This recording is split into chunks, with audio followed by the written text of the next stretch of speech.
Mantan mertua sengaja menumpahkan anggur ke bajuku. Dia mendorongku demi pelakor gatel itu, lalu menghina, "Awas ada sampah kampungan, bau busuk." Malam itu juga, kutarik semua asetku dan kubuat dia jadi sampah jalanan yang sebenarnya. Yuk, absen dulu di kolom komentar. Sobat kisah berasal dari kota mana saja? Jangan lupa tekan like dan subscribe, ya. Dukungan kalian sangat berarti agar channel ini terus berkembang dan bisa menyajikan cerita yang lebih seru. Terima kasih.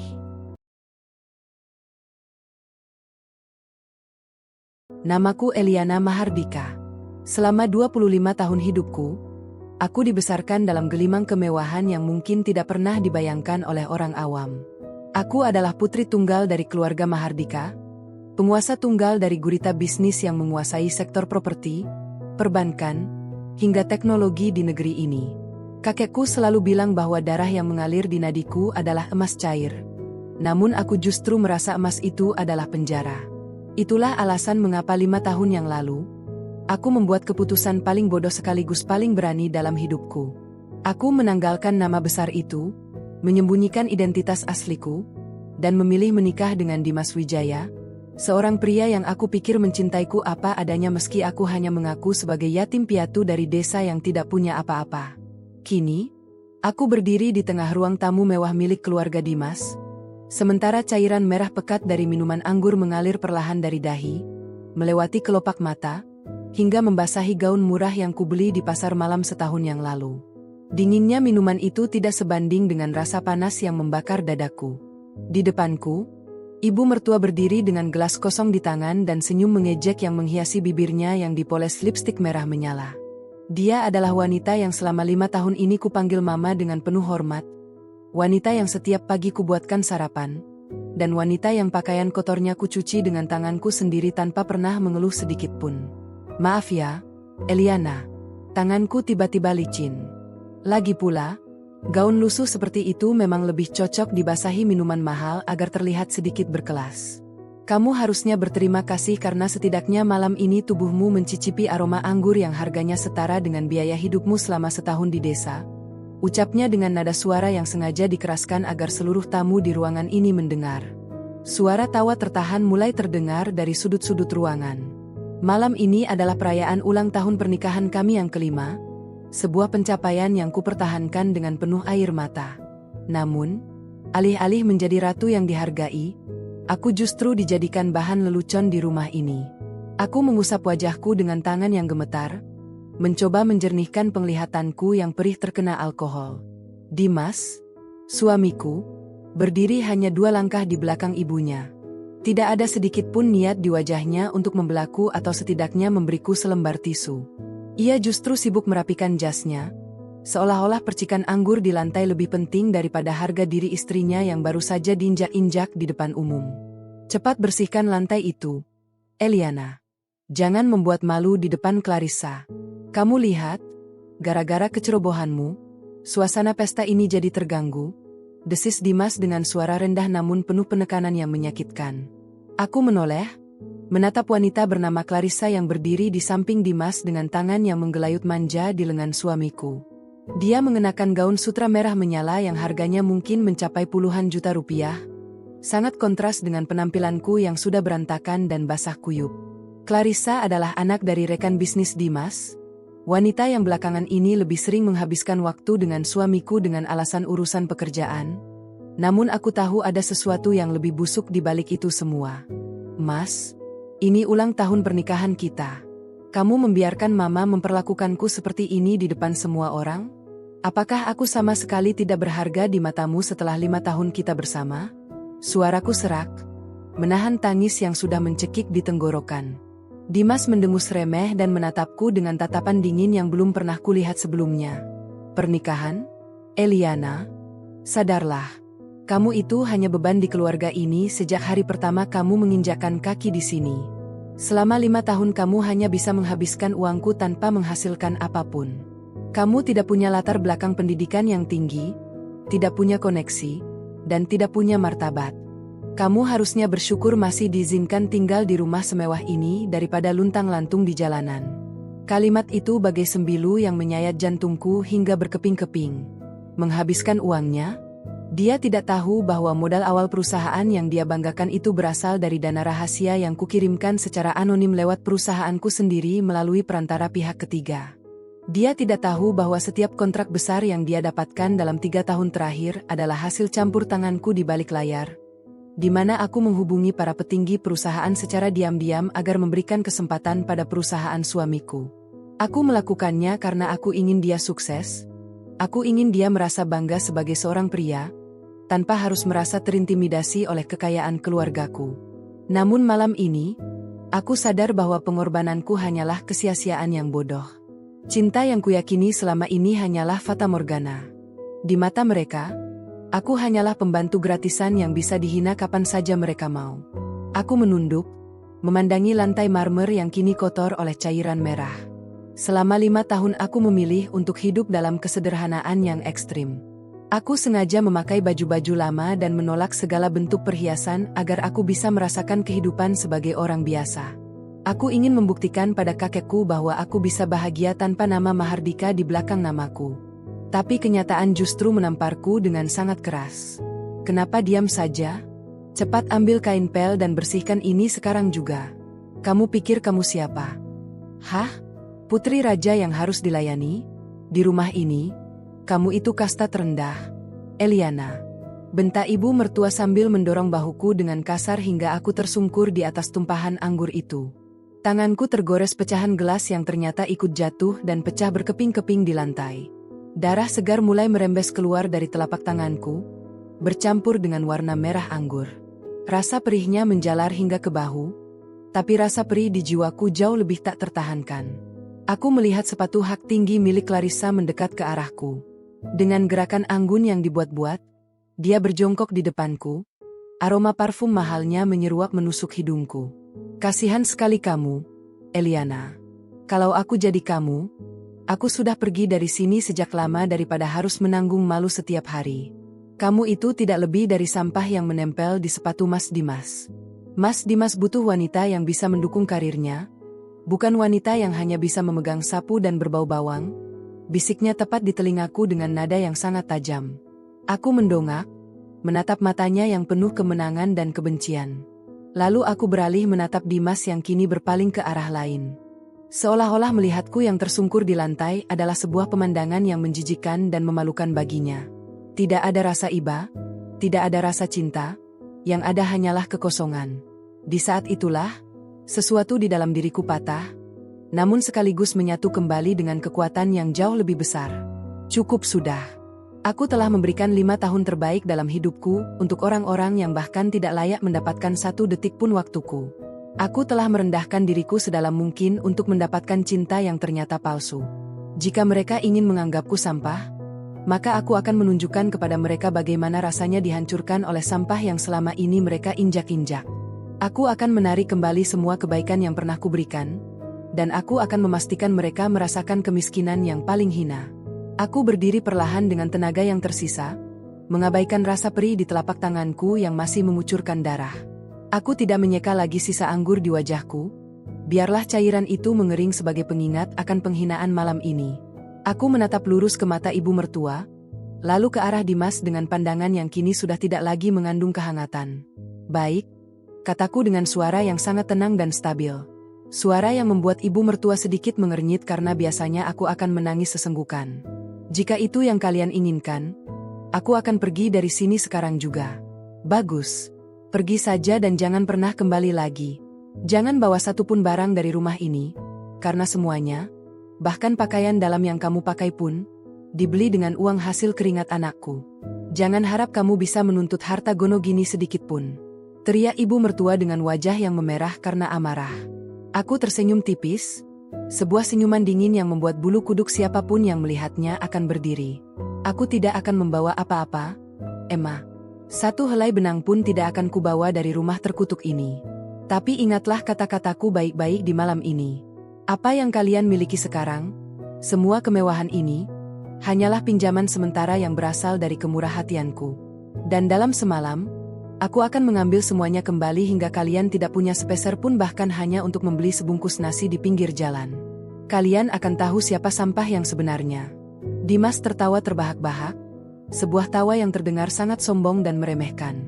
Kamu mengigau karena stres ya, Eliana? Pinjaman darimu? Uang dari mana? Uang dari mencuci baju?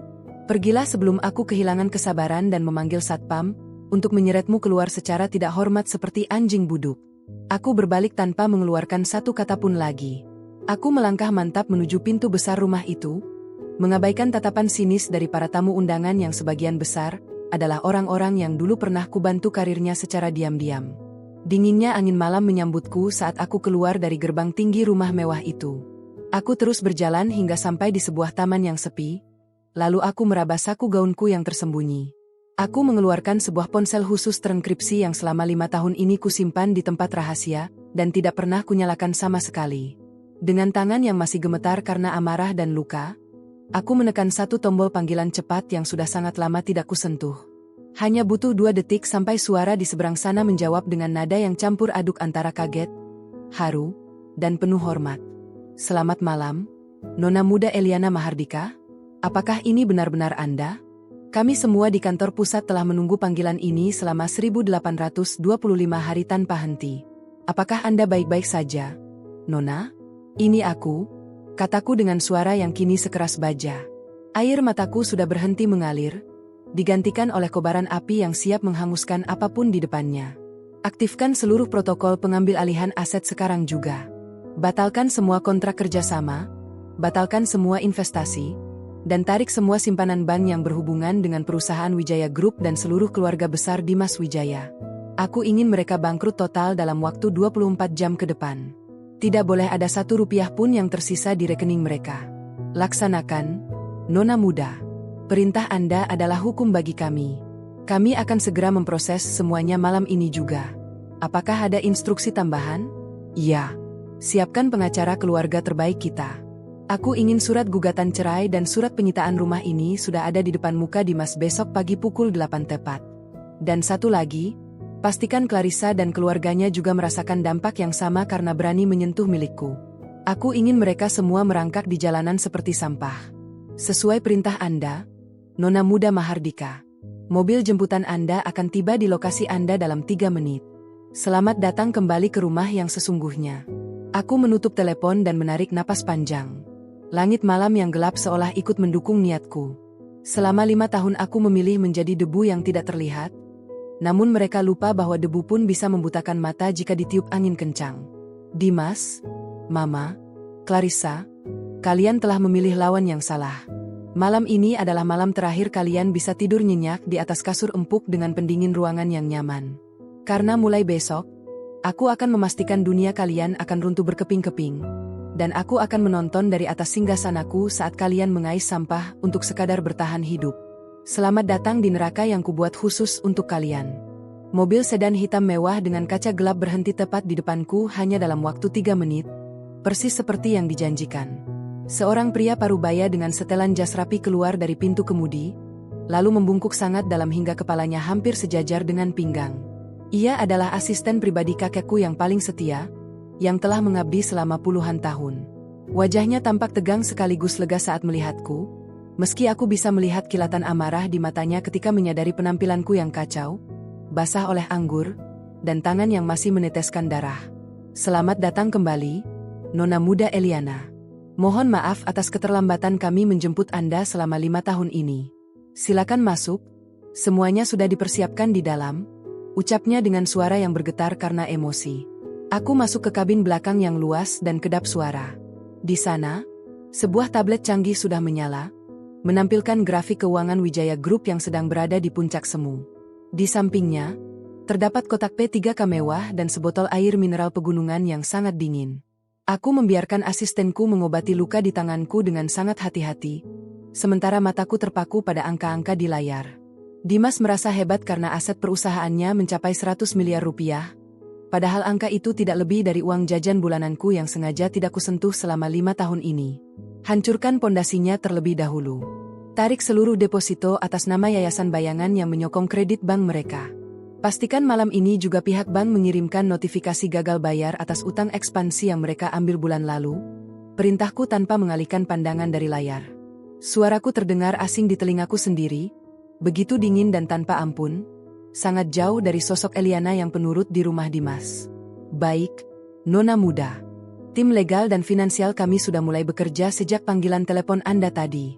Per detik ini, 3 vendor utama Wijaya Group telah memutus kontrak secara sepihak karena instruksi dari anak perusahaan Mahardika Group.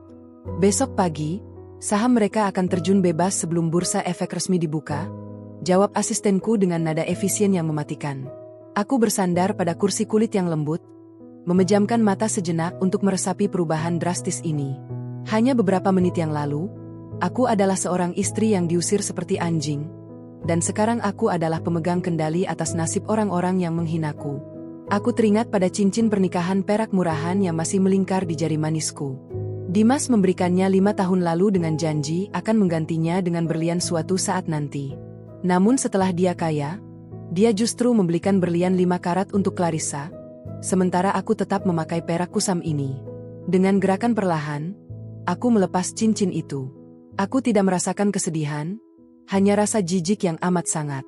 Saat mobil melintasi sebuah jembatan besar dengan sungai yang mengalir deras di bawahnya, aku menurunkan kaca jendela. Angin malam yang kencang menyapu wajahku yang masih terasa lengket karena sisa minuman anggur. Aku melempar cincin itu keluar, melihatnya berkilau sekejap sebelum ditelan kegelapan air sungai. Itu adalah akhir dari Eliana yang bodoh, gumamku pada diri sendiri. Mobil terus melaju menuju kediaman utama Mahardika, sebuah istana tersembunyi di pinggiran kota yang selama ini kuhindari. Sesampainya di sana, gerbang besi setinggi 5 meter terbuka otomatis. Puluhan pelayan berbaris rapi di sepanjang jalan masuk, membungkuk serentak saat mobilku lewat. Aku turun dan langsung menuju kamar mandi utama untuk membersihkan diri dari segala kotoran yang menempel, baik fisik maupun kenangan. Aku berendam dalam air hangat yang dipenuhi kelopak bunga mawar dan minyak esensial, membiarkan uap panas melarutkan sisa-sisa penghinaan ibu mertua dari pori-pori kulitku. Setelah mengenakan jubah sutra putih yang halus, aku duduk di meja rias. Aku menatap pantulan diriku di cermin besar berbingkai emas. Mataku kini tajam, tidak ada lagi sorot mata memohon yang biasanya kugunakan saat menghadapi kemarahan Dimas. Aku mengambil ponsel pribadiku yang baru dan membuka aplikasi kamera keamanan yang diam-diam kupasang di ruang tamu rumah Dimas melalui koneksi Wi-Fi yang masih terhubung. Di layar ponsel, aku bisa melihat mereka sedang berpesta pora. Dimas tampak tertawa lepas sambil memeluk pinggang Clarissa, sementara ibu mertua sedang memamerkan kalung permata yang baru saja dibelikan Dimas, yang aku tahu persis dibayar menggunakan kartu kredit perusahaan yang batas limitnya akan berakhir malam ini. Mereka benar-benar tidak tahu bahwa badai besar sedang bergerak menuju ke arah mereka. Nikmatilah tawa kalian malam ini, karena besok pagi, kalian bahkan tidak akan sanggup untuk menangis, bisikku sambil mematikan layar ponsel. Aku memanggil kepala tim pengacara yang sudah menungguku di ruang kerja pribadi. Seorang pria tua dengan tatapan mata yang sangat cerdas masuk membawa tumpukan dokumen. Ia adalah pengacara paling ditakuti di negeri ini, yang tarif per jamnya saja bisa membeli mobil mewah milik Dimas. Nona muda, ini adalah draft gugatan cerai yang paling komprehensif. Saya tidak hanya memasukkan pasal perselingkuhan, tetapi juga penggelapan dana perusahaan yang dilakukan oleh Dimas Wijaya. Kita memiliki bukti kuat bahwa ia menggunakan aset perusahaan untuk kepentingan pribadi selingkuhannya, yang mana secara teknis adalah dana milik perusahaan cangkang Mahardika Group, lapornya dengan nada tenang. Lalu bagaimana dengan rumah yang mereka tempati? Tanyaku sambil menyesap teh kamomil hangat. Rumah itu secara resmi terdaftar di bawah perusahaan manajemen aset milik kakek Anda. Dimas hanya memegang hak huni selama statusnya masih suami Anda. Besok pukul 8 pagi, tim eksekusi akan datang ke sana dengan surat perintah pengosongan. Mereka akan memiliki waktu tepat 1 jam untuk berkemas sebelum gerbang digembok secara permanen. Bagus. Pastikan tidak ada satupun barang berharga yang mereka bawa keluar, kecuali pakaian yang melekat di badan. Aku ingin ibu mertua merasakan bagaimana rasanya kehilangan semua perhiasan yang dia banggakan itu. Perintahku tegas. Malam itu, aku tidak bisa tidur bukan karena sedih, melainkan karena adrenalin yang terus terpompa. Aku menghabiskan waktu dengan memeriksa laporan audit Wijaya Group. Ternyata selama ini Dimas jauh lebih busuk dari yang kukira. Dia telah memalsukan laporan pajak dan melakukan pencucian uang melalui beberapa proyek konstruksi fiktif. Dia pikir dia sangat pintar, padahal dia hanya membangun istana pasir di atas ombak yang sedang pasang. Sekitar pukul 3 dini hari, aku melihat notifikasi masuk di tabletku. Sistem perbankan nasional baru saja membekukan seluruh rekening atas nama Dimas Wijaya dan ibu mertua atas permintaan otoritas moneter, karena adanya indikasi transaksi mencurigakan yang telah kami laporkan secara anonim melalui jalur khusus Mahardika Group.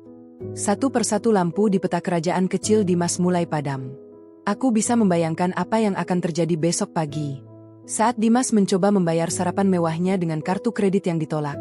Saat ibu mertua menemukan bahwa brankas perhiasannya tidak bisa dibuka.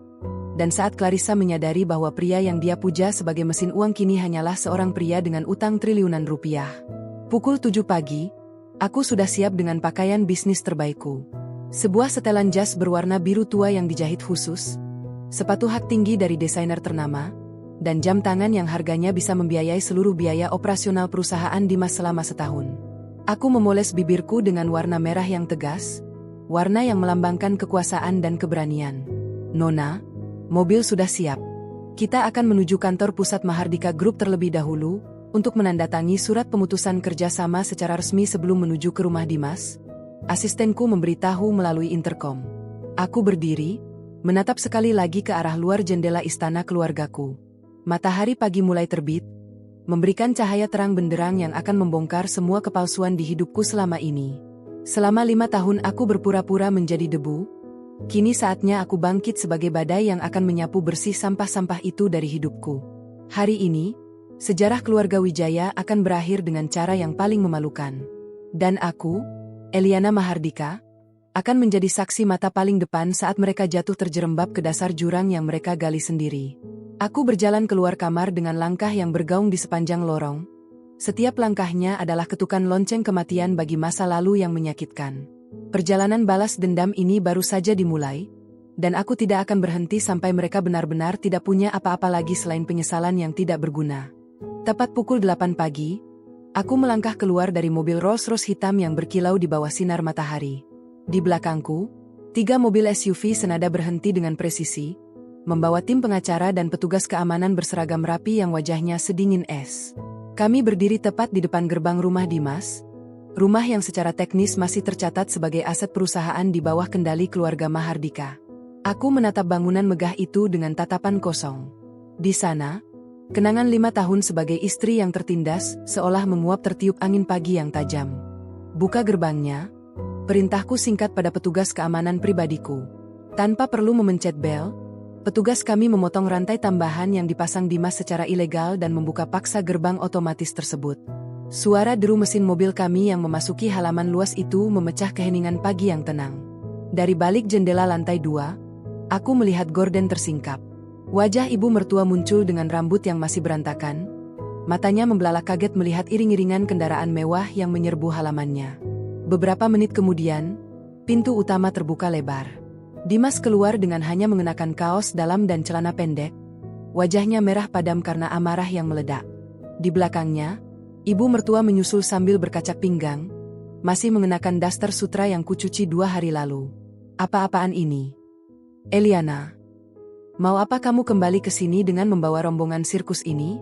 Sudah kubilang jangan pernah injakan kakimu di sini lagi, pengemis. Teriak Dimas, suaranya menggelegar namun terdengar gemetar saat matanya menangkap lambang keluarga Mahardika di pintu mobilku. Aku turun dari mobil dengan gerakan anggun, membiarkan sepatu hak tinggiku mengetuk lantai marmer teras dengan bunyi yang berirama. Aku tidak mengatakan sepatah kata pun, hanya memberikan isyarat pada kepala pengacaraku, Pak Broto, untuk maju ke depan. Selamat pagi, Saudara Dimas Wijaya. Saya adalah perwakilan hukum dari Mahardika Group, sekaligus kuasa hukum Nona Eliana Mahardika, ucap Pak Broto dengan suara bariton yang berwibawa. Kami datang untuk menyampaikan surat gugatan cerai resmi dan surat perintah pengosongan aset. Ibu mertua tertawa melengking, suara yang biasanya membuatku menciut, namun kini hanya terdengar seperti gonggongan anjing yang tidak bergigi. Mahardika Group, Eliana Mahardika, jangan bercanda. Eliana ini cuma yatim piatu dari desa yang beruntung dipungut anakku. Kalian pasti penipu yang disewa wanita jalang ini untuk menakut-nakuti kami. Dimas merampas map yang disodorkan Pak Broto. Ia membacanya dengan cepat.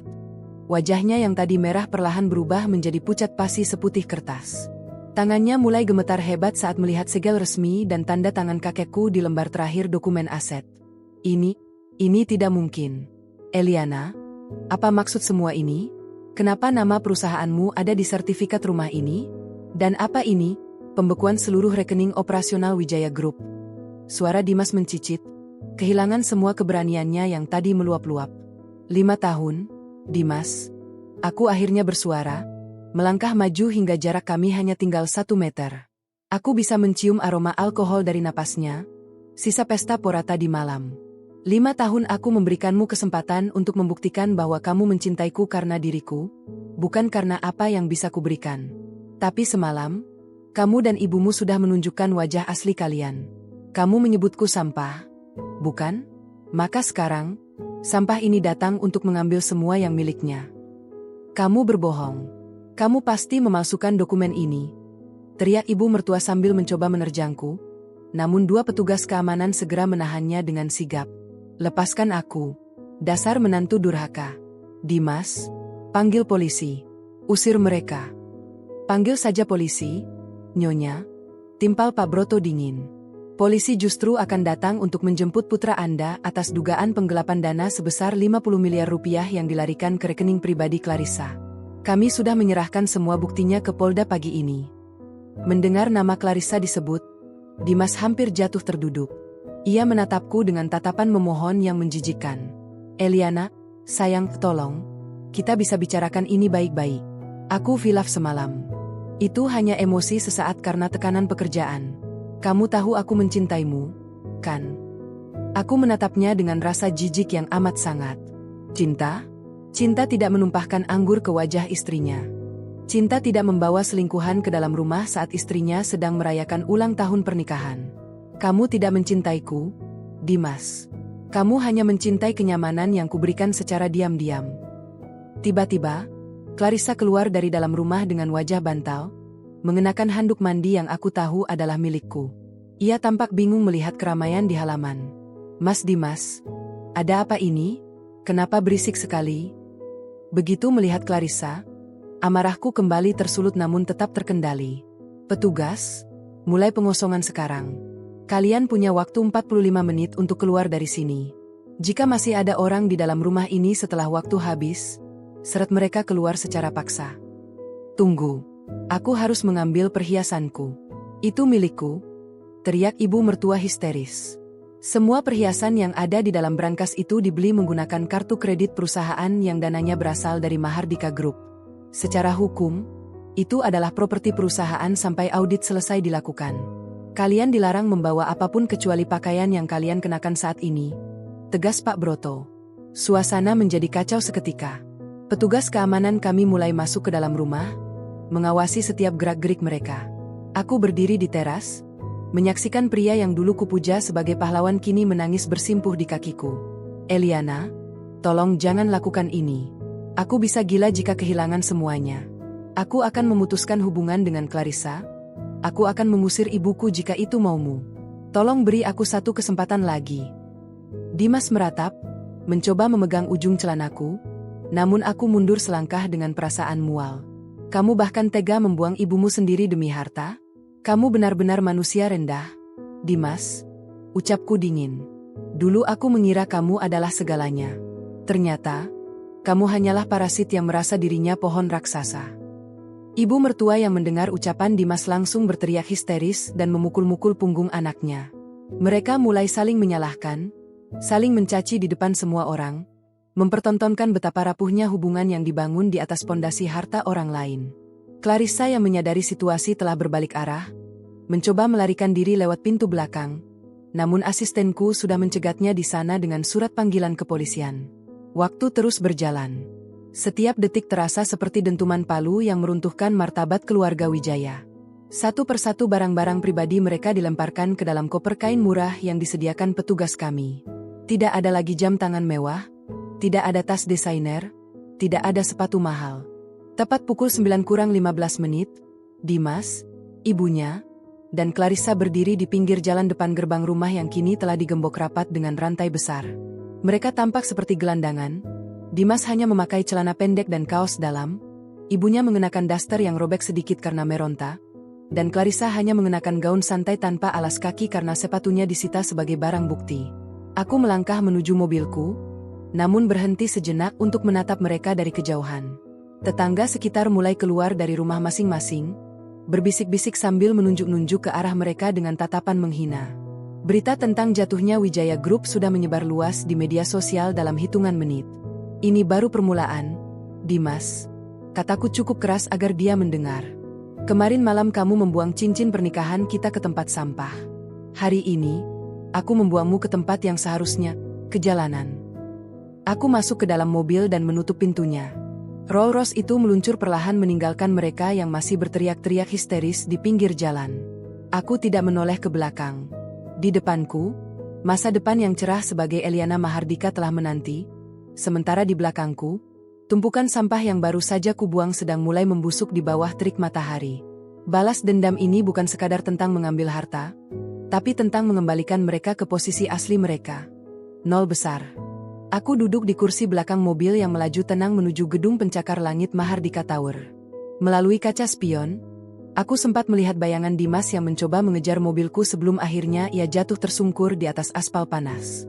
Rasa iba yang biasanya muncul dalam hatiku kini telah menguap sepenuhnya, digantikan oleh kepuasan dingin yang mengalir di setiap aliran darahku. 5 tahun aku belajar menekan harga diri, dan hari ini aku belajar bagaimana rasanya menjadi penguasa tunggal atas nasib orang lain.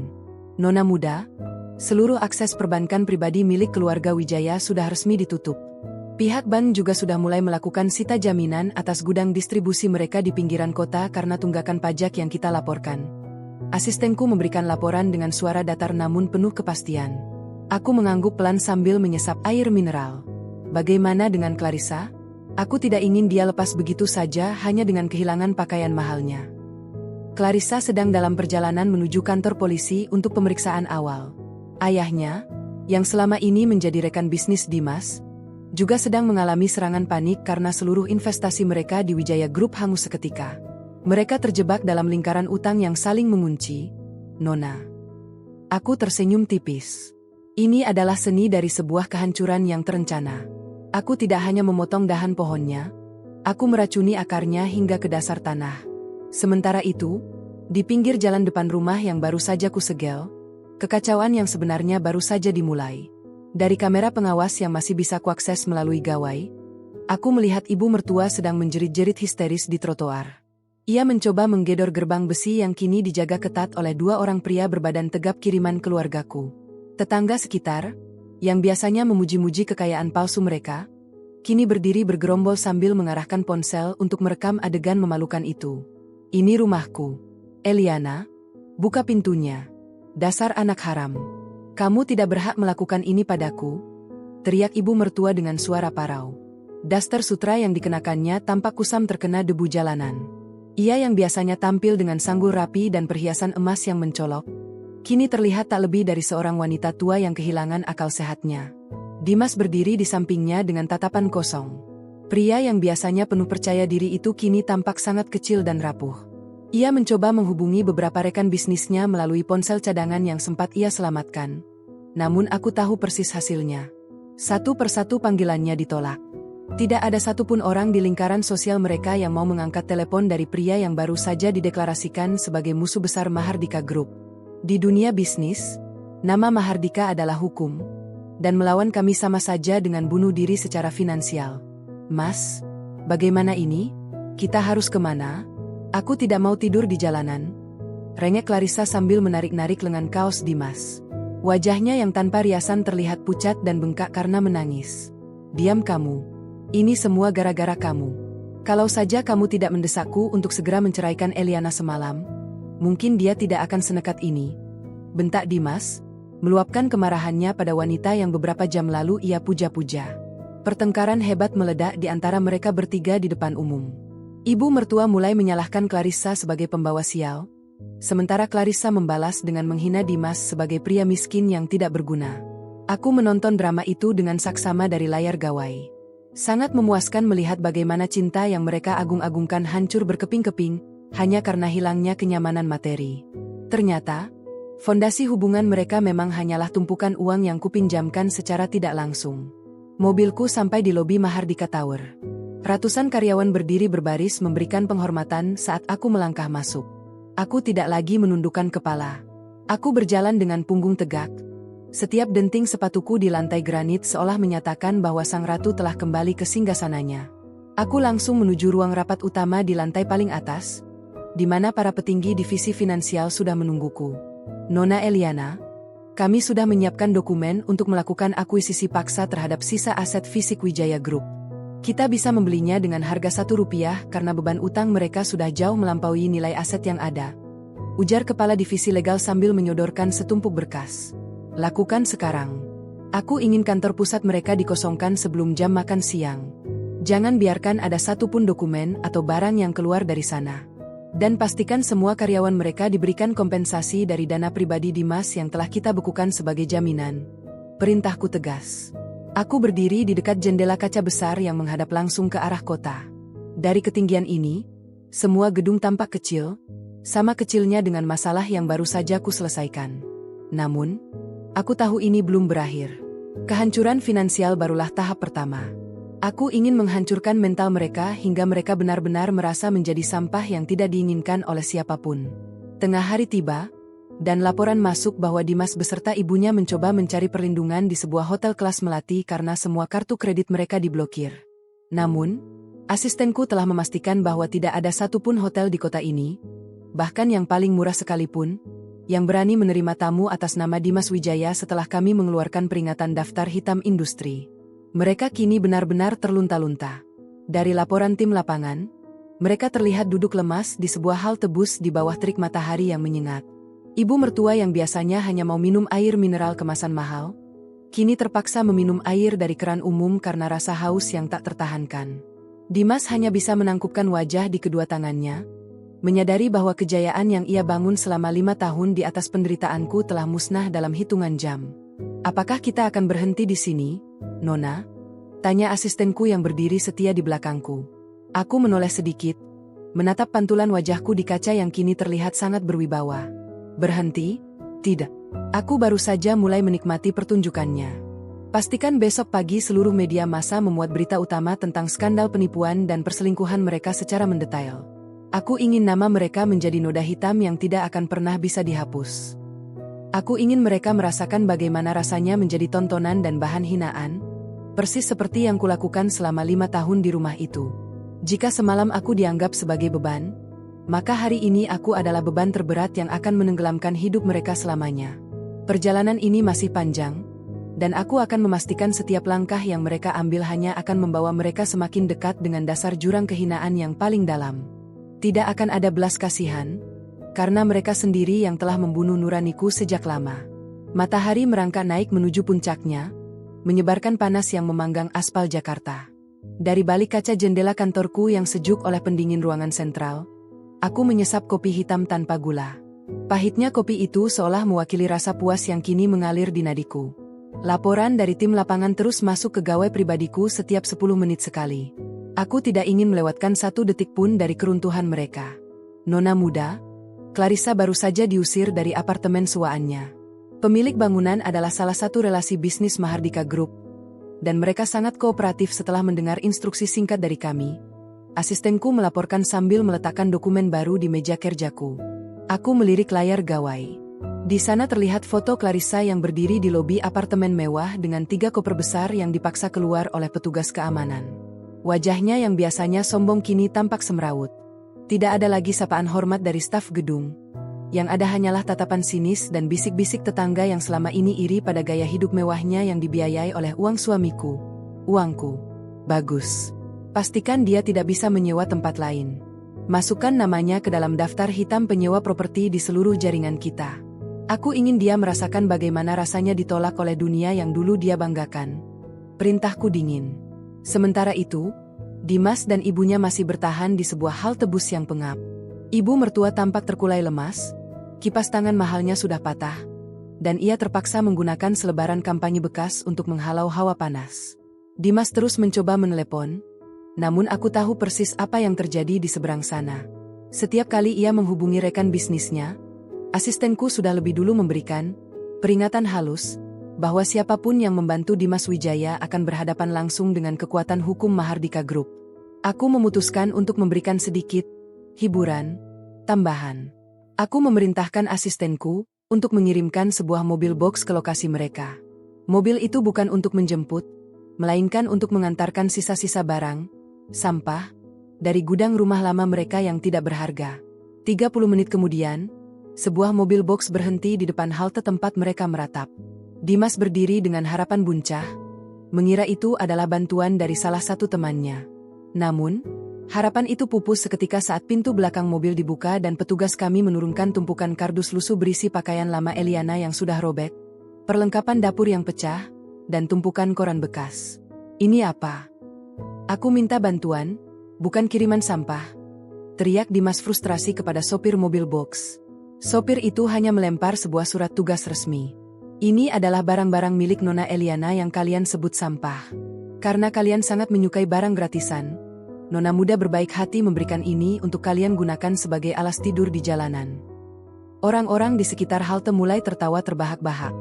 Beberapa di antaranya bahkan merekam kejadian itu dengan kamera ponsel mereka. Ibu mertua menjerit histeris, mencoba membuang kardus-kardus itu ke tengah jalan. Namun ia justru hampir terserempet kendaraan yang melintas. Martabat mereka sudah benar-benar berada di titik nadir. Di sisi lain kota, aku mulai menggerakkan bidak caturku untuk menjerat Clarissa lebih dalam. Aku tahu Clarissa memiliki ambisi besar untuk menjadi model terkenal.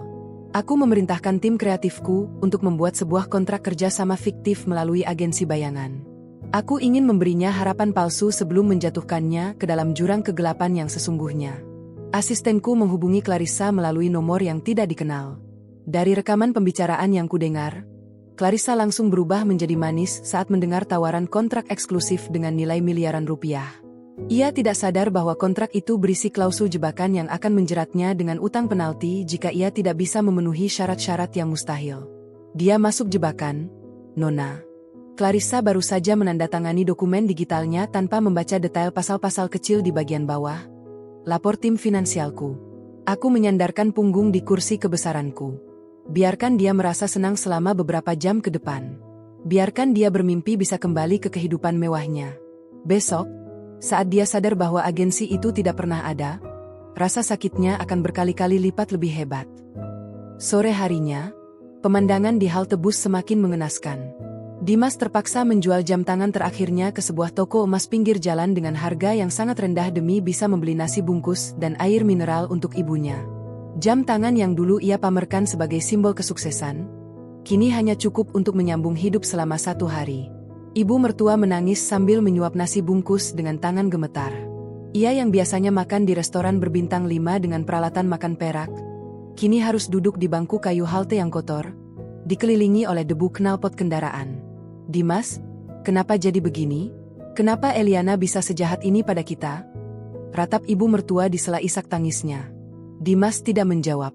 Matanya menatap kosong ke arah gedung-gedung tinggi. Mungkin salah satunya adalah kantorku.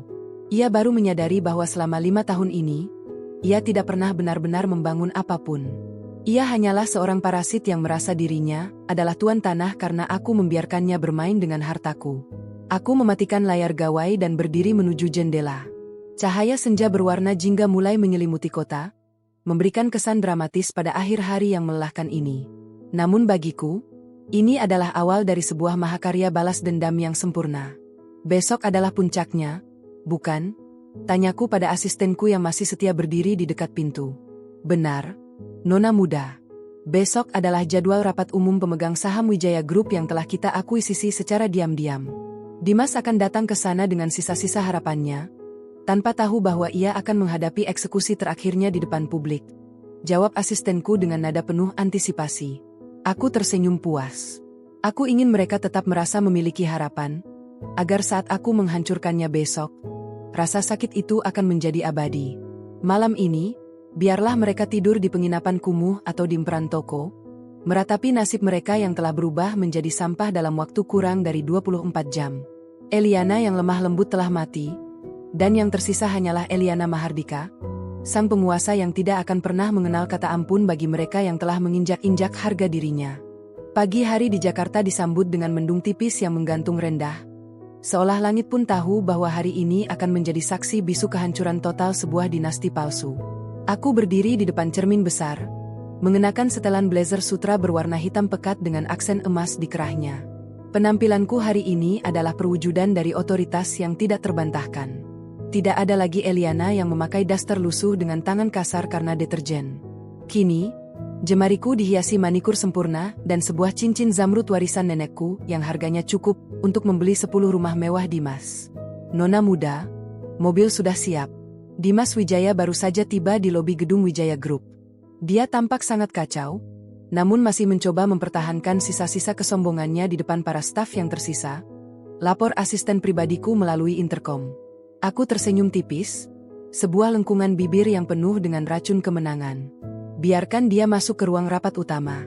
Pastikan semua pemegang saham dan media ekonomi yang kita undang sudah berada di posisi masing-masing.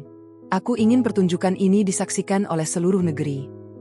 Mobil Rolls-Royceku meluncur membelah kemacetan, menuju gedung kantor yang dulunya merupakan kebanggaan Dimas. Begitu aku melangkah masuk ke lobi Wijaya Group, suasana mendadak sunyi. Para karyawan yang dulu sering mengabaikanku atau bahkan menyuruhku menyeduh kopi saat aku datang membawakan bekal untuk Dimas, kini berdiri mematung dengan wajah pucat. Mereka menunduk dalam, tidak berani menatap mataku yang tajam. Mereka baru menyadari bahwa wanita yang selama ini mereka remehkan adalah pemilik asli dari gedung yang mereka pijak. Aku menaiki lift khusus menuju lantai paling atas. Di depan pintu ruang rapat, aku bisa mendengar suara teriakan Dimas yang parau. Kalian tidak bisa melakukan ini. Aku adalah pendiri perusahaan ini. Aku punya 30% saham. Mana pimpinan Mahardika Group? Suruh dia keluar dan bicara padaku sebagai sesama lelaki. Teriak Dimas, suaranya terdengar pecah karena frustrasi.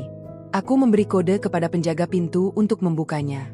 Begitu pintu ganda itu terbuka, seluruh mata di ruangan luas itu tertuju padaku. Dimas, yang sedang berdiri di ujung meja panjang dengan napas terengah-engah, membelalakan matanya. Ia mengenakan jas yang tampak kusut, sisa dari sisa barang yang bisa ia selamatkan kemarin. Di sampingnya, ibu mertua duduk dengan wajah yang bengkak karena tangis, masih mencoba memeluk tas tangan bermereknya yang sebenarnya sudah disita secara hukum. Eliana, apa yang kamu lakukan di sini? Ini ruang rapat rahasia pemegang saham. Satpam, usir wanita ini sekarang. Perintah Dimas dengan sisa-sisa keberanian palsunya. Namun, tidak ada satupun petugas keamanan yang bergerak. Sebaliknya, mereka semua membungkuk hormat ke arahku. Pak Broto, pengacara keluargaku, melangkah maju dan menarik kursi utama di kepala meja untukku. Silakan duduk, Nona muda Mahardika, ucap Pak Broto dengan suara yang menggema di seluruh ruangan. Dimas jatuh terduduk, lututnya seolah kehilangan tulang penyangga. Nona muda Mahardika, Eliana, apa-apaan ini? Jangan bercanda. Aku duduk dengan tenang, menyilangkan kaki, dan menatap Dimas dengan tatapan yang bisa membekukan api. Duduklah, Dimas. Jangan membuat dirimu semakin memalukan di depan kamera media. Oh, aku lupa memberitahumu, rapat hari ini disiarkan secara langsung untuk kepentingan transparansi bursa saham. Ibu mertua tiba-tiba berdiri dan menunjuk wajahku dengan jari yang gemetar. Kamu penipu. Kamu pasti mencuri identitas orang lain. Dimas, jangan percaya padanya.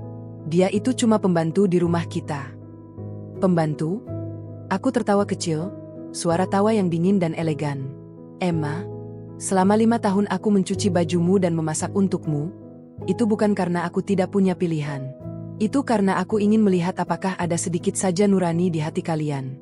Tapi ternyata, kalian hanya sekumpulan parasit yang haus harta. Aku membuka sebuah map hitam di depanku. Mari kita bicara fakta. Per detik ini, Mahardika Group telah mengakuisisi 80% saham Wijaya Group melalui mekanisme konversi utang yang gagal kalian bayar semalam. Selain itu, 10% saham yang atas nama ibumu sudah berpindah tangan kepadaku karena skema penipuan investasi yang ia lakukan sendiri tahun lalu. Kamu sekarang hanya memiliki 0,5% saham yang tidak berarti apa-apa. Dimas mencoba meraih dokumen itu, namun tangannya terlalu bergetar. Tidak, ini perusahaanku, ini keringatku. Keringatmu? Aku memotong kalimatnya dengan tajam. Setiap sen yang kamu gunakan untuk membangun gedung ini adalah uang keluargaku. Setiap kontrak yang kamu menangkan adalah karena namaku. Kamu tidak punya apa-apa, Dimas. Kamu hanyalah sebuah boneka yang kubiarkan menari di atas panggungku. Dan sekarang, musiknya sudah berhenti. Aku menoleh ke arah Pak Broto. Bacakan perintah eksekusi terakhir. Berdasarkan hasil audit forensik, Saudara Dimas Wijaya terbukti melakukan penggelapan dana sebesar 80 miliar rupiah. Selain penyitaan seluruh aset pribadi, kami juga telah menyerahkan berkas ini ke pihak kepolisian. Petugas sudah menunggu di luar pintu untuk melakukan penangkapan, ucap Pak Broto dengan tegas. Pintu ruang rapat terbuka kembali, dan 4 orang polisi berseragam masuk. Wajah Dimas berubah menjadi sangat pucat, seolah darah telah berhenti mengalir di tubuhnya. Ia menatapku dengan tatapan memohon yang menjijikkan. Air mata mulai mengalir di pipinya. Eliana, tolong, aku mohon maaf. Aku akan melakukan apa saja. Aku akan menjadi budakmu, asal jangan penjara. Eliana, ingat masa lalu kita? Ratapnya sambil mencoba berlutut di bawah kakiku. Aku berdiri, merapikan blazerku tanpa sedikit pun emosi di wajah. Masa lalu kita sudah berakhir saat kamu menumpahkan anggur itu ke wajahku, Dimas. Saat itu, aku sudah bersumpah akan membuatmu menjadi sampah. Dan lihatlah dirimu sekarang, kamu memang sampah. Polisi menarik Dimas berdiri dan memborgol tangannya. Ibu mertua menjerit histeris, mencoba memukul para petugas, namun ia justru jatuh tersungkur di lantai marmer, meratapi nasibnya yang kini hancur lebur. Clarissa, yang ternyata juga sudah diamankan di luar, tampak menangis terseduh-seduh saat digiring bersama mereka. Aku berjalan keluar dari ruang rapat tanpa menoleh ke belakang. Di lorong, aku berpapasan dengan kerumunan wartawan yang mencoba mengambil foto. Aku hanya memberikan senyuman tipis dan terus melangkah menuju lift. Perasaan ini bukan sekadar lega, ini adalah keadilan yang telah lama tertunda. Turun ke lobi, aku melihat mereka bertiga digiring masuk ke dalam mobil polisi di tengah sorak-sorai ejekan dari para karyawan yang selama ini tertekan oleh kepemimpinan arogan Dimas. Mereka benar-benar menjadi sampah masyarakat dalam waktu kurang dari 24 jam. Kekuasaan, harta, dan martabat mereka lenyap seperti debu yang tersapu badai. Nona muda, apa rencana selanjutnya? Tanya asistenku saat kami sudah berada di dalam mobil. Aku menatap keluar jendela, melihat gedung Wijaya Group yang kini sudah resmi menjadi milik Mahardika Group. Ganti nama gedung itu besok pagi. Aku tidak ingin ada satupun jejak nama Wijaya di kota ini. Dan pastikan mereka mendapatkan hukuman maksimal. Perjalanan mereka di penjara baru saja dimulai, dan aku ingin memastikan mereka menderita setiap harinya. Matahari mulai bersinar terang di balik awan mendung, menyinari jalanku yang kini bersih dari sampah masa lalu. Aku adalah Eliana Mahardika, dan inilah cara seorang ratu menyelesaikan urusannya. Tidak ada ampun, tidak ada penyesalan. Hanya ada kehancuran total bagi mereka yang berani bermain api dengan harga diriku. Lantai teratas gedung Mahardika Tower kini menjadi saksi bisu kembalinya sang penguasa sejati. Aku berdiri membelakangi pintu jati besar yang baru saja tertutup rapat, menatap hamparan gedung pencakar langit Jakarta yang tampak seperti miniatur mainan dari ketinggian lantai 50. Di tangan kananku, sebuah tablet menampilkan rekaman langsung dari lobi gedung Wijaya Group, yang kini telah berganti nama menjadi Mahardika Plaza. Di sana, kerumunan wartawan masih mengerubungi mobil polisi yang membawa Dimas, ibu mertua, dan Clarissa. Pemandangan itu seharusnya membuatku merasa lega, namun ada kekosongan yang aneh di sudut hatiku. Bukan karena aku merindukan mereka, tetapi karena aku menyadari betapa rapuhnya harga diri manusia jika hanya disandarkan pada tumpukan uang. 5 tahun aku mencintai seorang pria yang ternyata hanyalah bayangan dari keserakahan ibunya sendiri. Nona muda, ada tamu yang memaksa ingin menemui Anda. Beliau mengaku sebagai paman dari Dimas Wijaya. Suara asistenku memecah keheningan melalui interkom meja kerja. Aku memutar kursi kulitku perlahan. Paman, maksudmu Pak Surya?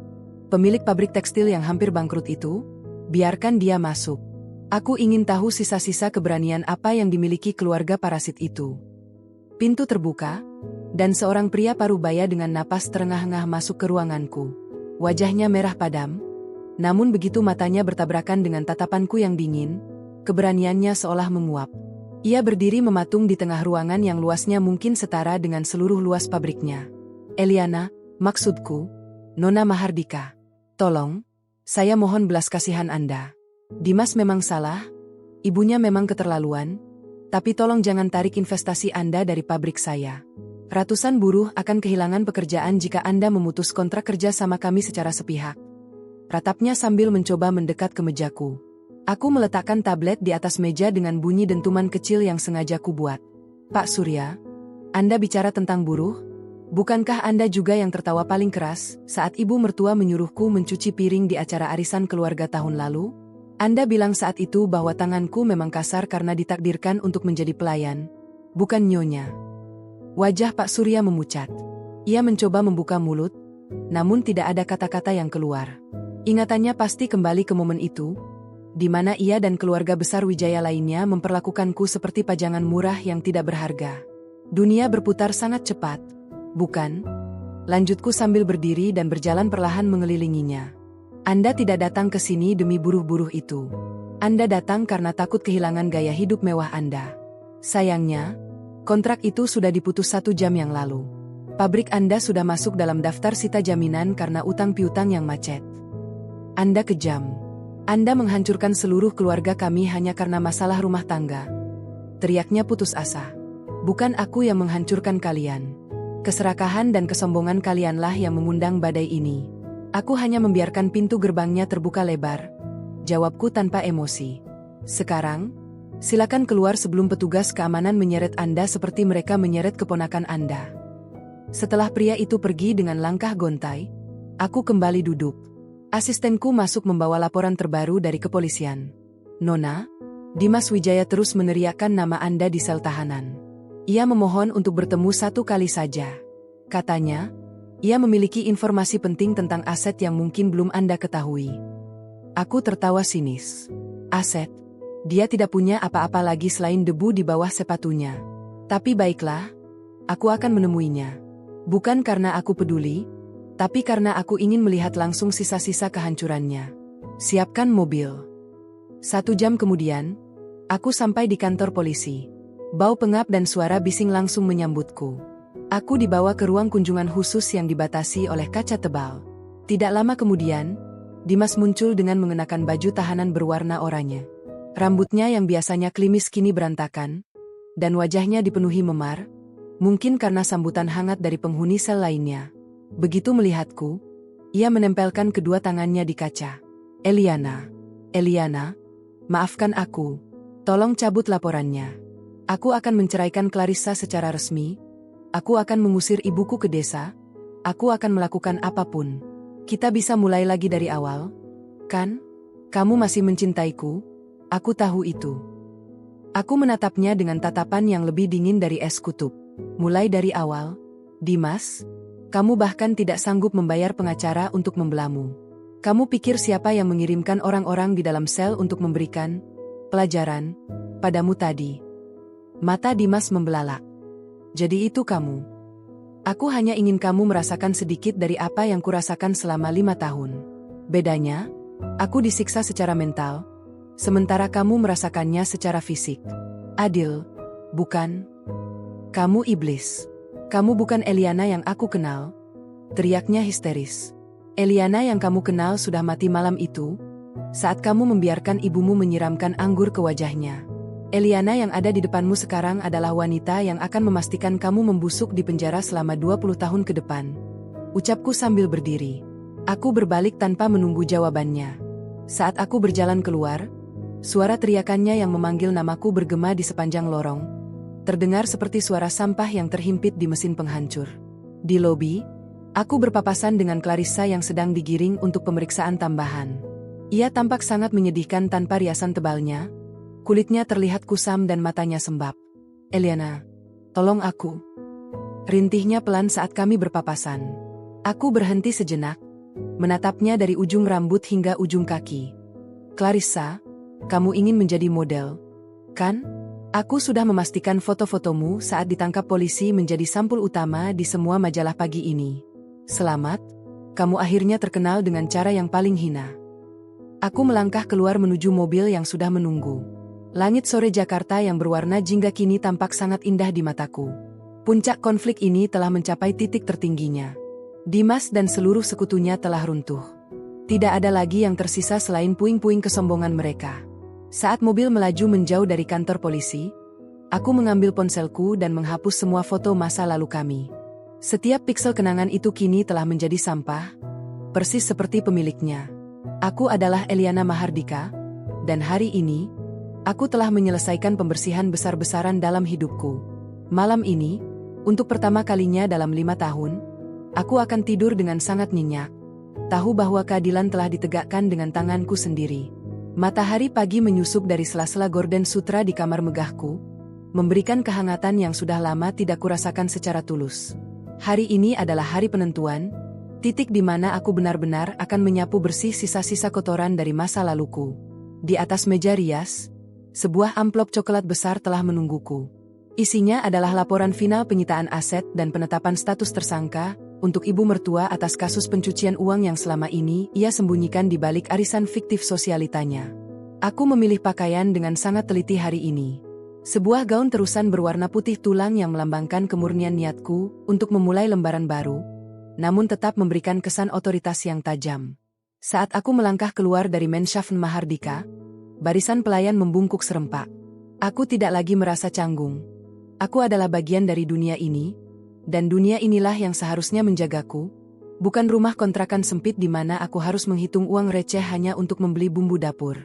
Nona muda, kita akan menuju pengadilan negeri sekarang. Jadwal sidang perdana Dimas dan ibunya akan dimulai pukul 10 tepat. Asistenku memberikan pengarahan sambil membukakan pintu mobil. Di sepanjang perjalanan, aku melihat papan reklame digital di pusat kota menampilkan berita utama. Skandal Wijaya Group, dinasti pasir yang runtuh dalam semalam. Foto Dimas yang tertunduk lesu dengan borgol di tangan terpampang nyata. Masyarakat yang dulu memujanya kini menghujatnya habis-habisan di kolom komentar media sosial. Nama, Wijaya, telah menjadi sinonim dengan pengkhianatan dan kemiskinan yang memalukan. Sesampainya di gedung pengadilan, kerumunan wartawan langsung menyerbu. Namun, pengawal pribadiku membentuk barisan kokoh, memberiku jalan tanpa ada satupun sentuhan kasar yang mengenai kulitku. Aku melangkah masuk ke ruang sidang dengan dagu terangkat. Di kursi pesakitan, Dimas dan ibunya duduk berdampingan. Pemandangan itu sungguh kontras dengan apa yang kulihat seminggu lalu. Ibu mertua tidak lagi mengenakan perhiasan emas. Ia hanya memakai kemeja putih polos yang tampak terlalu besar untuk tubuhnya yang kini terlihat kurus dan ringkih. Begitu aku duduk di kursi saksi pelapor, ibu mertua tiba-tiba histeris. Ia mencoba berlari ke arahku sebelum petugas keamanan menahannya. Eliana, kamu tega melihat mama seperti ini? Aku yang sudah menerimamu di rumahku. Aku yang memberimu makan selama 5 tahun. Teriaknya dengan suara parau yang menyayat hati bagi siapapun yang tidak tahu kebenarannya. Aku menatapnya datar. Ma, makanan yang kumakan selama 5 tahun itu adalah hasil keringatku yang kau rampas secara halus. Dan rumah itu, Anda tahu persis siapa pemilik aslinya sekarang. Jangan bicara tentang tega, karena Anda adalah orang yang menuangkan anggur ke wajah wanita yang telah mengabdi pada Anda layaknya seorang putri kandung. Dimas hanya tertunduk, tidak berani menatap mataku. Ia tampak hancur, bukan karena menyesal telah menyakitiku, tapi karena ia menyadari bahwa seluruh dunianya telah musnah. Pengacara yang kami siapkan untuk membantu, mereka sebenarnya adalah orang suruhan kami yang bertugas memastikan semua bukti kejahatan mereka terungkap secara gamblang tanpa celah pembelaan. Sidang berlangsung selama 3 jam yang melelahkan. Satu persatu bukti penggelapan dana, pemalsuan dokumen, hingga bukti perselingkuhan Dimas dibacakan oleh jaksa penuntut umum. Setiap kata yang keluar dari mulut jaksa adalah paku yang mengunci peti mati masa depan mereka. Puncaknya adalah ketika hakim membacakan putusan sela untuk penyitaan seluruh harta benda yang tersisa, termasuk pakaian-pakaian bermerek dan koleksi tas mewah ibu mertua yang masih tersimpan di gudang sitaan. Mereka tidak akan menyisakan sepeser pun untuk kalian, bisikku saat aku berjalan melewati kursi mereka menuju pintu keluar. Eliana, tolong, setidaknya biarkan mama tinggal di panti jompo yang layak. Isak Dimas, suaranya hampir tak terdengar. Aku berhenti sejenak, namun tidak menoleh. Ada banyak panti sosial milik pemerintah yang menerima tunawisma. Mungkin di sana mama bisa belajar bagaimana rasanya mencuci baju sendiri tanpa ada pembantu yang bisa dimaki. Keluar dari ruang sidang, aku merasa seolah-olah beban seberat 1 ton telah terangkat dari pundakku. Aku menuju ke sebuah taman kecil di area pengadilan, tempat yang tenang di tengah hiruk-pikuk hukum. Di sana, asistenku menyerahkan sebuah surat kabar edisi sore. Headline-nya menyebutkan bahwa Clarissa juga telah dijatuhi hukuman kurungan karena keterlibatannya dalam pemalsuan tanda tangan kontrak. Mereka bertiga kini benar-benar menjadi sampah di mata hukum dan masyarakat. Tidak ada lagi tempat bagi mereka di kota ini. Karir, cinta, dan harta mereka hanyalah puing-puing yang akan segera tertutup oleh debu waktu. Aku mengambil ponselku dan melakukan satu panggilan terakhir kepada tim manajemen asetku. Jual semua sisa properti Wijaya Group ke perusahaan limbah. Aku ingin lahan bekas kantor mereka dijadikan pusat pengolahan sampah kota. Biarlah nama mereka abadi di sana, sesuai dengan tempat yang paling pantas untuk mereka. Perintahku dengan nada dingin yang final. Malam itu, aku duduk di balkon kamarku, menatap bintang-bintang yang mulai bermunculan. Aku teringat pada Eliana 5 tahun lalu yang penuh harapan akan cinta sejati. Aku meminta maaf padanya karena telah membiarkannya menderita begitu lama. Namun, aku juga berterima kasih, karena tanpa penderitaan itu, aku tidak akan pernah menjadi wanita sekuat ini. Keadilan telah terpenuhi. Dimas akan membusuk di sel yang sempit. Ibu mertua akan menghabiskan sisa hidupnya dalam kemiskinan yang ia takuti, dan Clarissa akan dilupakan oleh dunia yang ingin ia kuasai. Dalam semalam, aku benar-benar telah membuat mereka jadi sampah. Dan sekarang, saatnya aku membuang semua kenangan itu ke tempat pembuangan akhir, agar aku bisa berjalan menuju masa depan tanpa ada noda sedikit pun yang tersisa. Aku adalah Eliana Mahardika, dan ceritaku yang sesungguhnya baru saja dimulai. Langit Jakarta sore itu seolah ikut berduka, namun bagiku, mendung yang menggantung adalah tirai penutup bagi panggung sandiwara keluarga Wijaya. Aku berdiri di balik kaca jendela mobil yang anti peluru, memperhatikan pemandangan di depan gerbang pengadilan yang baru saja kutinggalkan. Di sana, di bawah rintik hujan yang mulai turun satu persatu, aku melihat pemandangan yang akan terpatri selamanya dalam ingatanku. Dimas dan ibunya baru saja dibebaskan dengan status tahanan kota menunggu sidang vonis akhir karena seluruh aset jaminan mereka telah kusita habis. Mereka tidak punya uang bahkan untuk memesan taksi daring. Ibu mertua, wanita yang dulu selalu memakai selendang sutra dan menolak menginjak lantai yang belum dipel 2 kali, kini berdiri dengan bahu merosot. Rambut sanggulnya yang legendaris itu telah runtuh, menyisakan helai-helai putih yang kusut terkena air hujan. Ia memeluk sebuah tas plastik hitam berisi sisa pakaian yang diizinkan polisi untuk dibawa. Tidak ada lagi tas kulit buaya atau perhiasan berlian di lehernya. Ia tampak seperti wanita tua renta yang kebingungan di tengah hiruk-pikuk kota yang kejam. Dimas, kita mau kemana? Mama lapar. Nak. Mama dingin. Ratapnya dengan suara yang gemetar, terdengar sangat tipis di antara deru mesin kendaraan yang melintas. Dimas tidak menjawab. Pria yang dulu kupuja karena bahunya yang tegap itu kini tampak seperti pecundang sejati. Ia mengenakan kemeja yang kancingnya lepas 2 buah, menatap kosong ke arah jalanan. Ia mencoba menghentikan beberapa angkutan umum, namun setiap kali supir melihat penampilan mereka yang kumal dan mencurigakan, kendaraan itu langsung melaju kencang meninggalkan cipratan air genangan yang membasahi celana kain Dimas. Aku tidak tahu, Ma. Semua teman-temanku memblokir nomorku. Clarissa pun sudah tidak bisa dihubungi sejak dia dipindahkan ke sel wanita. Kita benar-benar tidak punya apa-apa lagi, teriak Dimas frustrasi. Suaranya pecah, bercampur dengan isak tangis yang selama ini ia tahan di depan polisi. Aku memberikan isyarat kepada supirku untuk menjalankan mobil perlahan, melewati mereka yang sedang merana di pinggir trotoar. Aku menurunkan kaca mobil hanya beberapa senti, cukup untuk melihat sorot mata mereka yang penuh keputusasaan. Saat mobilku melintas tepat di depan mereka, Dimas mengenali plat nomor kendaraanku.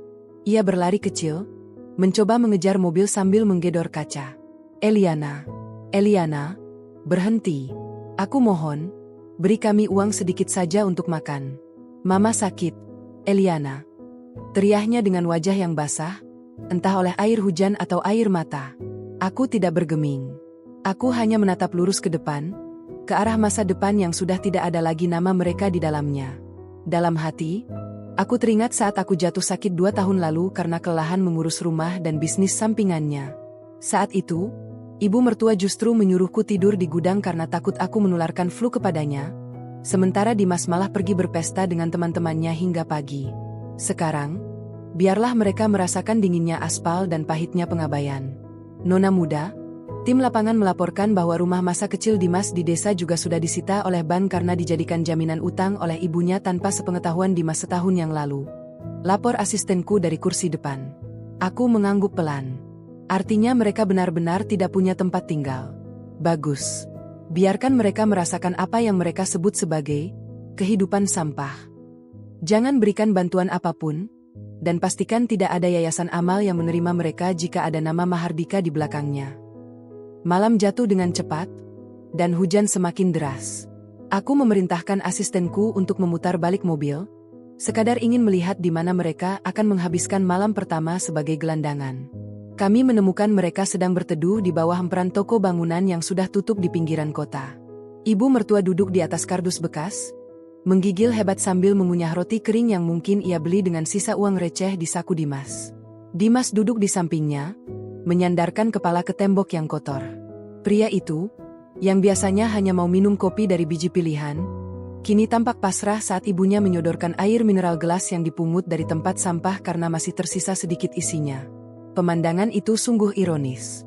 Gelar, sampah, yang mereka sematkan padaku 5 tahun lalu, kini menjadi identitas mereka yang sah di mata dunia. Apakah ini terlalu kejam, Nona? Tanya supirku dengan nada ragu. Aku menoleh padanya dengan tatapan tajam namun tenang. Kejam adalah ketika kamu memberikan seluruh hidupmu untuk seseorang, lalu dia membalasnya dengan penghinaan di depan umum dan pengkhianatan di belakang punggungmu. Aku hanya mengembalikan keseimbangan dunia. Mereka mendapatkan apa yang mereka tanam selama ini. Aku menutup kaca mobil rapat-rapat. Suara hujan di luar tidak lagi terdengar, menyisakan kesunyian yang damai di dalam kabin mewah ini. Aku mengambil tablet dan mulai memeriksa jadwal pertemuanku untuk besok pagi sebagai pimpinan tertinggi Mahardika Group. Ada banyak hal besar yang harus kukerjakan, banyak orang yang lebih layak mendapatkan perhatianku daripada 2 sosok yang sedang meringkuk kedinginan di bawah emperan toko itu. Sebelum mobil melaju menjauh, aku melihat ibu mertua mulai menangis meraung-raung, meratapi nasibnya yang berubah dari nyonya besar menjadi tunawisma dalam waktu yang sangat singkat. Dimas hanya bisa terdiam, menatap langit malam yang gelap tanpa bintang. Mereka telah kehilangan segalanya, harta, nama baik, keluarga, dan yang paling menyakitkan, mereka kehilangan harga diri yang dulu mereka agungkan setinggi langit. Jalan, perintahku singkat. Mobil melesat membelah kegelapan malam, meninggalkan bayangan 2 orang itu yang semakin mengecil di kaca spion. Malam ini, mereka akan belajar bahwa hidup tanpa empati hanya akan berakhir di tempat pembuangan. Sementara aku, Eliana Mahardika, akan kembali ke rumahku yang sesungguhnya. Sebuah tempat di mana martabat dan kehormatan tidak bisa dibeli dengan uang, melainkan dijaga dengan integritas. Perjalanan balas dendamku telah mencapai tahap akhir yang memuaskan, dan kini saatnya aku membangun kembali istana yang sempat ternoda oleh kehadiran mereka. Tidak akan ada lagi air mata untuk masa lalu, hanya ada tekad bulat untuk menjadi wanita paling berpengaruh di negeri ini. Selamat tinggal, kenangan buruk. Selamat datang, kejayaan yang abadi. Matahari pagi menyengat kulit Clarissa saat ia melangkah keluar dari gerbang besi rumah tahanan dengan status penangguhan sementara.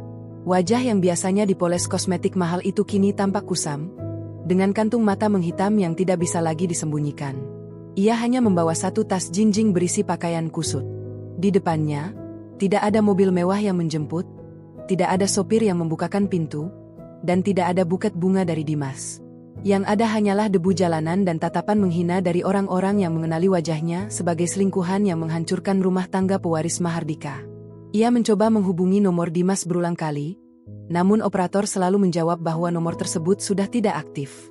Clarissa tidak tahu bahwa di sudut lain kota ini, Dimas sedang mengais sisa makanan di sebuah pasar tradisional bersama ibunya.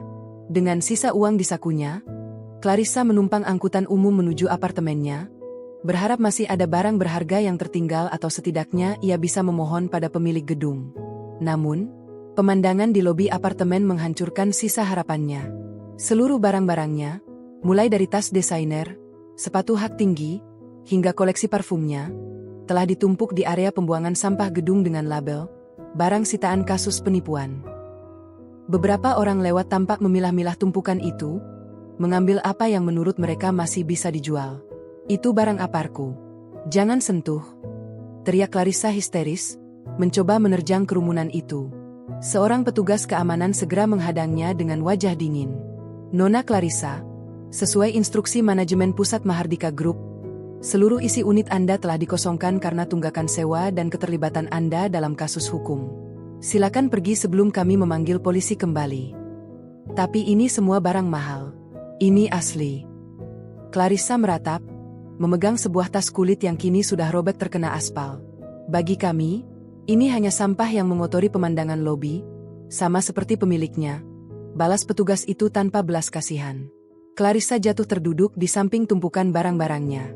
Ia melihat sebuah foto dirinya dan Dimas yang sudah retak kacanya, tergeletak di antara kulit pisang dan sisa sayuran busuk. Ia menyadari bahwa ambisinya untuk menjadi ratu di samping Dimas hanyalah fata morgana yang membawanya ke dasar jurang. Di saat yang sama, asisten pribadiku sedang mengamati adegan itu dari jauh, melaporkan setiap detail kehancuran mental Clarissa kepadaku melalui sambungan video langsung. Aku duduk di kantor pusat Mahardika, menyesap teh melati hangat sambil memperhatikan layar besar di dinding. Pastikan dia melihat berita pencabutan lisensi modelnya hari ini. Perintahku tenang. 1 jam kemudian, Clarissa yang sedang berjalan gontai di trotoar berhenti di depan sebuah toko elektronik yang memajang televisi besar di etalasenya. Berita utama siang itu menampilkan wajahnya dengan tulisan besar. Asosiasi Model Nasional resmi mencabut lisensi Clarissa atas pelanggaran etika dan pidana. Karir yang ia bangun dengan segala cara licik kini telah mati secara permanen. Tidak akan ada agensi yang mau menerimanya, tidak akan ada panggung yang sudi membiarkannya melangkah. Ia terus berjalan tanpa arah hingga sampai di sebuah taman kota yang kumuh. Di sana, di bawah pohon beringin tua, ia melihat 2 sosok yang sangat ia kenal. Dimas dan ibu mertua sedang duduk di atas kardus bekas, memperebutkan sebotol air mineral. Ibu mertua tampak sedang memarahi Dimas, sementara Dimas hanya bisa menunduk pasrah dengan pakaian yang sudah sangat kotor dan bau. "Mas Dimas?" panggil Clarissa dengan suara gemetar. Dimas mendongak. Bukannya sambutan hangat, ia justru menatap Clarissa dengan kebencian yang mendalam. "Untuk apa kamu kesini?" "Gara-gara kamu, aku kehilangan Eliana. Gara-gara kamu, aku kehilangan hartaku. Kamu wanita pembawa sial." "Mas, aku juga menderita. Aku dikeluarkan dari apartemen. Aku tidak punya tempat tinggal." Tangis Clarissa pecah. Ibu mertua bangkit berdiri dan langsung menjambak rambut Clarissa. "Dasar pelacur. Kamu yang menggoda anakku sampai dia lupa diri. Kamu yang menghabiskan uang kami untuk tas-tas sampah ini. Pergi kamu dari sini." Pertengkaran hebat terjadi di tengah taman. 3 orang yang dulu merasa paling berkuasa kini saling cakar dan saling hina di depan publik. Orang-orang yang lewat hanya memandang mereka dengan jijik. Beberapa melempar uang koin sambil tertawa, menganggap mereka sebagai pengamen atau orang gila yang sedang mengamuk. Mereka benar-benar telah menjadi sampah masyarakat yang tidak diinginkan oleh siapapun.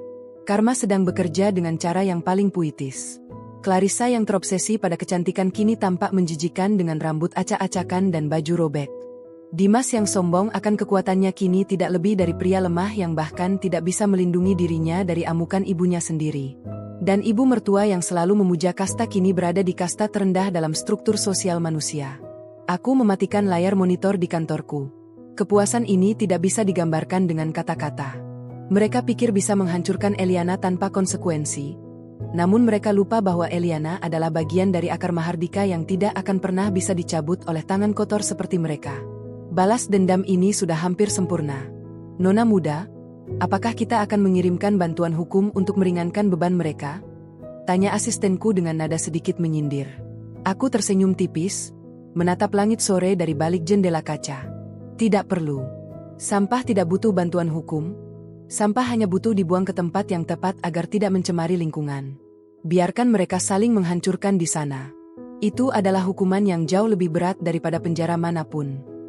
Malam itu, Jakarta turun hujan lagi, sangat deras seolah ingin mencuci bersih kota ini dari segala kepalsuan.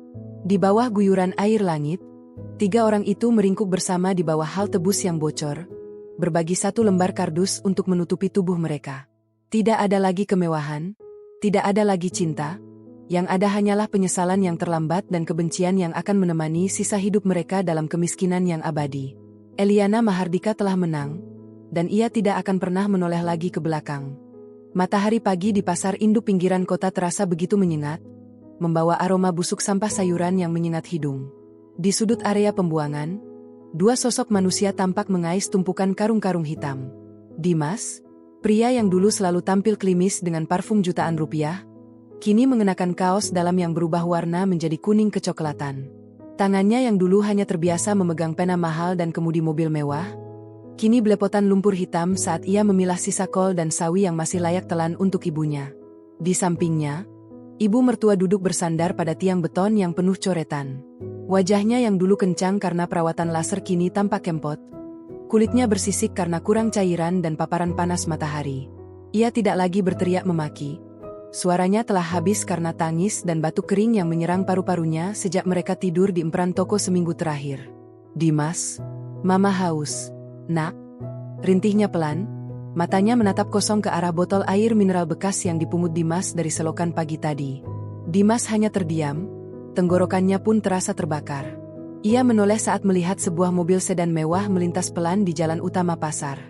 Mobil itu tampak sangat kontras dengan lingkungan kumuh tersebut. Kaca jendela belakang turun perlahan, menampilkan sosok wanita dengan kacamata hitam besar dan rambut yang tertata sempurna. Eliana.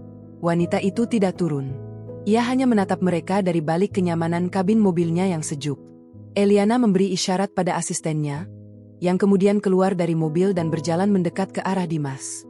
Asisten itu meletakkan sebuah bungkusan plastik bening tepat di depan kaki Dimas yang pecah-pecah karena tidak memakai alas kaki. Nona muda menitipkan ini untuk kalian. Beliau bilang, ini adalah hidangan yang setara dengan status kalian sekarang. Ucap asisten itu dengan nada datar, lalu segera kembali ke mobil. Dimas gemetar saat membuka bungkusan itu. Isinya adalah sisa makanan dari restoran hotel berbintang, tulang-tulang ayam yang sudah dihisap sumsumnya, dan remah-remah roti yang sudah mengeras. Itu adalah penghinaan terakhir yang paling menyakitkan. Dimas mendongak, matanya bertemu dengan tatapan Eliana. Tidak ada kebencian di mata mantan istrinya itu, hanya kekosongan yang amat dalam, seolah Dimas dan ibunya benar-benar tidak lebih berharga dari gundukan sampah di belakang mereka. Eliana, tunggu, teriak Dimas parau, namun suaranya tenggelam oleh deru mesin mobil yang mulai melaju. Ibu mertua merangkak mendekati bungkusan itu, jemarinya yang gemetar mencoba mengambil sepotong tulang sisa. Ia menangis tersedu-sedu, menyadari bahwa inilah akhir dari kesombongannya. Wanita yang dulu menyiramkan anggur ke wajah menantunya kini harus berebut sisa makanan dengan lalat hijau. Clarissa, yang sejak tadi bersembunyi di balik tumpukan peti kayu karena malu, akhirnya keluar dengan wajah yang bengkak. Ia tidak lagi memiliki apa-apa, bahkan harga dirinya telah lumat diinjak-injak oleh kenyataan pahit. Mereka bertiga berdiri di sana, di tengah kerumunan kuli panggul yang memandang mereka dengan jijik. Identitas mereka sebagai sampah kini telah paripurna. Dalam semalam, Eliana tidak hanya mengambil harta mereka, tapi ia telah menguliti kemanusiaan mereka hingga yang tersisa hanyalah raga yang membusuk dalam penyesalan yang abadi. Tidak ada jalan kembali, hanya ada hari-hari panjang mengemis sisa hidup di antara limbah kota yang kejam. Matahari pagi di lantai paling atas Mahardika Tower bersinar menembus kaca kristal yang menjulang tinggi, membasahi ruangan kantor pribadiku dengan cahaya keemasan yang murni. Aku berdiri di sana, menyesap kopi luwak hangat dengan aroma yang menenangkan saraf-sarafku. Di atas meja kerja jati yang kokoh, sebuah map kulit berwarna hitam tergeletak terbuka. Isinya adalah laporan final eksekusi seluruh aset keluarga Wijaya. Tidak ada lagi yang tersisa. Nama mereka telah dihapus dari jajaran direksi, daftar pemilik properti, bahkan dari ingatan kolektif dunia bisnis kelas atas Jakarta. Aku melirik layar televisi besar yang menyiarkan berita ekonomi pagi ini. Pembawa berita menyebutkan bahwa bekas gedung pusat Wijaya Group telah resmi diruntuhkan untuk dibangun kembali menjadi Mahardika Green Center, sebuah pusat rehabilitasi dan pengolahan limbah tercanggih di Asia Tenggara. Sebuah ironi yang sangat manis. Di atas tanah di mana Dimas menyombongkan kekuasaannya, kini akan berdiri tempat untuk mengolah sampah. Persis seperti nasib pemilik lamanya. Nona muda, ini adalah surat putusan cerai resmi dari pengadilan. Anda sekarang adalah wanita bebas secara hukum. Asistenku masuk dengan langkah tenang, meletakkan dokumen berkekuatan hukum tetap itu di hadapanku. Aku menatap namaku, Eliana Mahardika, yang kini berdiri tegak tanpa embel-embel nama keluarga Wijaya di belakangnya. Rasanya seperti baru saja melepaskan kulit lama yang busuk dan berbau. 5 tahun aku terperangkap dalam peran sebagai istri yang teraniaya, dan kini aku telah kembali menjadi singa betina yang memimpin rimba bisnis ini. Bagaimana dengan mereka? Tanyaku singkat tanpa mengalihkan pandangan dari jendela. Dimas Wijaya dan ibunya telah dipindahkan ke rumah singgah sosial di pinggiran kota karena tidak mampu membayar denda subsidiar. Laporan terakhir menyebutkan bahwa ibu mertua mulai kehilangan kesadarannya. Ia terus memanggil pelayan yang sudah tidak ada. Sementara Clarissa, ia terlihat mengamen di terminal bus untuk sekadar membeli makan siang. Lapor asistenku dengan nada dingin yang profesional. Aku menutup mata sejenak, membayangkan wajah-wajah yang dulu penuh keangkuhan itu kini kusam oleh debu jalanan. Tidak ada dendam yang tersisa, hanya rasa puas yang hambar. Aku telah membuktikan bahwa kehormatan tidak bisa dibeli dengan uang yang dicuri dari ketulusan orang lain. Aku telah membuat mereka menjadi sampah dalam semalam, dan membiarkan mereka membusuk di tempat yang seharusnya. Nona, mobil sudah siap untuk acara peresmian yayasan baru Anda, asistenku mengingatkan. Aku berbalik, merapikan blazer merah menyala yang kupakai. Warna kemenangan. Aku berjalan menuju pintu keluar dengan langkah yang mantap dan berirama. Di lobi gedung, ratusan karyawan membungkuk hormat, bukan karena takut, tapi karena mereka tahu siapa pemimpin mereka yang sebenarnya. Aku bukan lagi wanita yang menangis karena tumpahan anggur. Aku adalah wanita yang bisa menenggelamkan sebuah dinasti dengan satu jentikan jari. Di depan gedung, kerumunan wartawan mencoba mengambil fotoku. Aku hanya tersenyum tipis, sebuah senyuman yang menyimpan ribuan rahasia tentang rasa sakit dan pembalasan. Aku masuk ke dalam mobil Rolls-Royce hitamku yang berkilau. Saat mobil mulai bergerak membelah kemacetan kota, aku melihat bayangan diriku di kaca jendela. Mataku tajam, wajahku tenang, dan jiwaku kini utuh kembali. Perjalanan balas dendam ini telah berakhir dengan sempurna. Aku telah merebut kembali tahtaku, menghancurkan musuh-musuhku hingga ke akar, dan berdiri paling tinggi di atas puing keruntuhan mereka. Dimas, ibu mertua, dan Clarissa kini hanyalah catatan kaki yang kotor dalam sejarah hidupku. Hari ini adalah awal dari masa depan yang cerah, di mana aku tidak akan pernah lagi membiarkan siapapun menginjak harga diriku.